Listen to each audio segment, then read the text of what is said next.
তো চলে আসলাম রেসিতে আর একটা ভিডিও নিয়ে।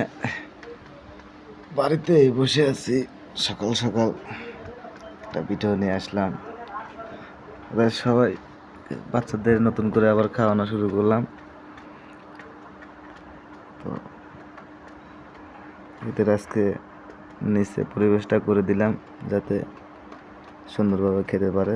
দেখুন আমার এরকমই, যেরকম আজকে এরকম নতুন করে আবার ওইটা বানাই দিলাম, সাদা খাবারের বাটিটা, যাতে ওরা নিজে থেকে খেতে শিখতে পারে। তো একটা যেটা বড় সেটা খাইতেছে একাই, তো আর একটা তো বসে আছে একা একা। ওর আচ্ছা, ও বসেই থাক। তো আপনারা চেষ্টা করবেন সবসময় ঘুঘু পাখিকে খেয়াল রাখবেন সবসময়, যাতে ওর খাওয়ার যত্নটা থাকে সবসময়। ভালো খেয়াল রাখবেন, ভালো ভালো খাবার দিবেন, ভালো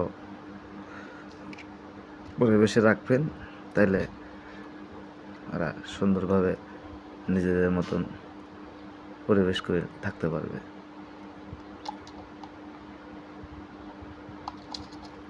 ওরা তো আজকের ভিডিও এটুকুই। যারা যারা ভিডিওটা আমার দেখছেন অবশ্যই শেয়ার, লাইক, কমেন্ট করবেন। পরবর্তী ভিডিওটা পাইতে অবশ্যই বেলটা বাজিয়ে নেবেন। আসসালামু আলাইকুম।